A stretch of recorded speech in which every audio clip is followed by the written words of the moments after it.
Bonjour mes petits grumeaux, alors aujourd'hui nous avons décidé de parler du cerveau de l'enfant. Non, pas tout à fait. Comment ça non? En fait, on avait décidé de parler des émotions. Mais les émotions et le cerveau c'est super lié en fait, Binette là, faut se reconnecter un petit peu. Oui, mais je veux bien que tu commences, parce que moi ça me rappelle mes cours de bio, je déteste. L'organisation du cerveau est très complexe et j'en propose ici une représentation. Ok, donc je voulais parler du cortex préfrontal. Ah, ça y est, j'ai mal à la tête. Respire Binette, c'est pas si compliqué que ça. Le cortex préfrontal, c'est une zone du cerveau. Oui. Jusque-là, tout va bien. Cette zone du cerveau, nos tout petits ne l'ont pas encore bien développée. D'accord. Ok? C'est pour ça que pendant les moments un peu difficiles, ils ont du mal à relativiser. D'accord. Voilà. Du coup, c'est le cerveau archaïque et le cerveau émotionnel qui prennent le relais parce qu'ils sont en place depuis leur naissance. Ça y est, je suis en train de faire un œdème de quoi?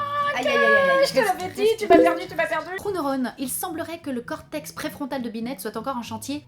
Comment ça, en chantier? Ben non, en fait, le cortex préfrontal de Binette est fini depuis belle lurette. Par contre, il est possible qu'ils soient un petit peu abîmés. Hein. Là, je garantis rien du matériel parce que... Ça vous dérange pas de parler dans mon dos alors que je suis là, non? D'ailleurs, ces histoires de cortex préfrontal, c'est de la pure connerie. Mais c'est scientifique. André d'accord, tout à fait d'accord avec Binette, merci André. Il semblerait que les adultes n'arrivent pas mieux à gérer leurs émotions face à une crise de leur gamin. C'est exactement ce que j'allais dire. Est-ce qu'il ne t'est pas arrivé au moins une fois, et à vous aussi, d'avoir envie de jeter votre enfant par la fenêtre parce qu'il faisait une crise? Vraiment, ça m'est déjà arrivé, ok, mais c'était un tout petit gratte-ciel, un tout petit Tout ça grâce à ton T-Rex cortex. Si, mon cortex est terminé, hein, comme tous les adultes. Après, c'est notre responsabilité de l'utiliser ou pas. D'accord, donc nous c'est en fonction de notre humeur. Pas vraiment. Ah mais j'ai mieux compris là, tu vois. Ah. Ouh là. Bon, ça me donne envie de chanter. Petite prise de notes.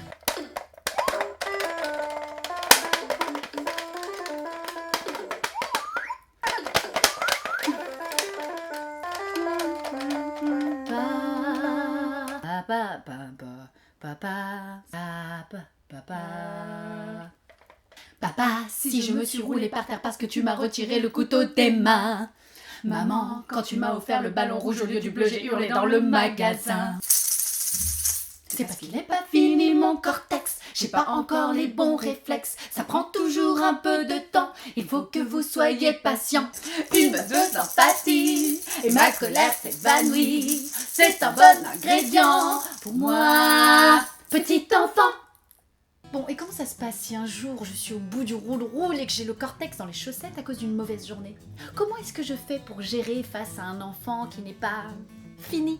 Alors bah il y a une autre solution, c'est que tu t'éloignes de la zone rouge, tu marches, tu cours, tu montes en haut de la montagne, tu grimpes, et là une fois que tu es en haut de la montagne, bah tu regardes le paysage, hein, parce que c'est vraiment très joli. Et après tu cries, ah, j'en peux plus.